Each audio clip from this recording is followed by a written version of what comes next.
Hi guys, my name is Anupama and welcome back to my channel Life-O-Holic, and welcome back to Inspiring Mondays, where you inspire and get inspired. Thank you so much for the lovely response on the previous video, the very first video of this whole segment. I'm glad you guys enjoyed it. We have yet another interesting story and an interesting video coming up. So stay tuned, and before we begin this video, I hope you have subscribed to my channel. If you have not, please hit that subscribe button and the bell icon next to it so that you are notified whenever I upload a video. Chale?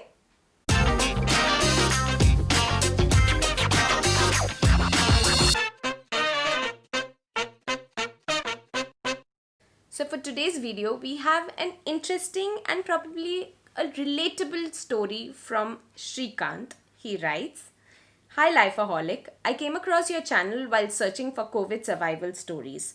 I would like to thank you for those detailed videos as they were very helpful. What I like most about your videos is that they are honest and real."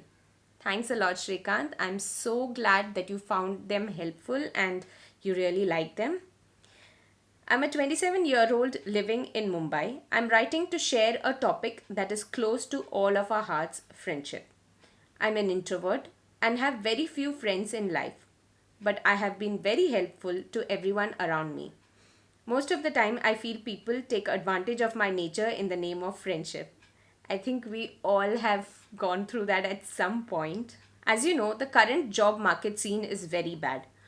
One of my college mates reached out to me to check for a job opportunity at my company. Now, the twist is, this is the same person who never bothered about me in college. He used to only make friends with those whom he thought was very smart and cool. I was the uncool one for him. Okay. So he was always very superficial with me, and I could see through that. At the time of campus placements, he had managed to get the best job offer. During that time, he was very aloof and not approachable for any help or guidance. Now, suddenly, after so many years, he reached out to me because he needs my help. At first, I was agitated at his selfishness. We indeed have a vacancy at our company for which we can interview him. From the last few days, I have been debating with myself whether to be a saint and pass on his CV or just lie to him about the vacancy and never help him. There is always a threat that this man doesn't change and becomes a pain in the back for me in my own company. I'm sure. Finally, I took the decision to send his CV to my boss. I thought I should not let my past and my ego get in my way. He's a good talent, and if my company needs a professional at this time, and if my college mate needs a favor, I should not become a hurdle. I chose to be positive and helpful for a fellow human being. The interview process is still underway, so I don't know if he will be actually selected, but I feel a big burden is off my chest and thought of writing about this experience. Hope you think this story is worth sharing on your platform. Thanks.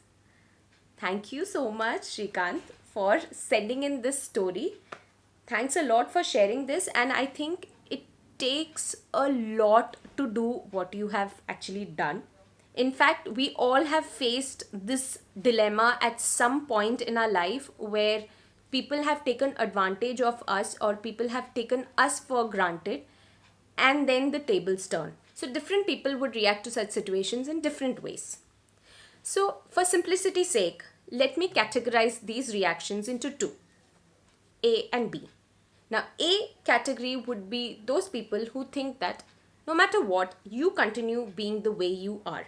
No matter how many times this other person has let you down, on how many ever occasions, but you just keep on doing what you're doing. And there would be another category of people, B, who think, no, absolutely not. I mean, this person is clearly taking advantage of you, and that person is going to keep on doing the same thing. Why do you want to put yourself in that situation and keep helping this person? Clearly, this person is being selfish. Why do you want to do them a favor? Almost like a tit for tat.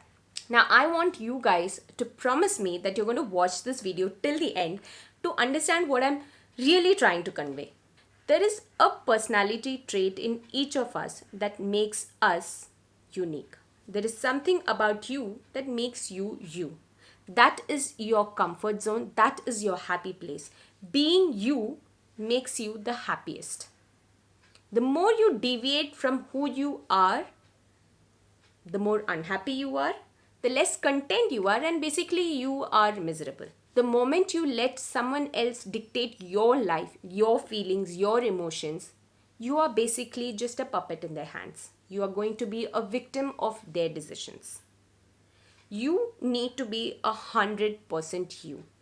You need to do what makes you happiest. Whatever it is that makes you happy from within, you need to be the one in the driver's seat, and you need to design your life and not kind of just react to situations and people.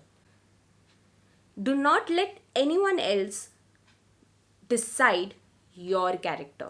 Do not let anyone else redefine your character.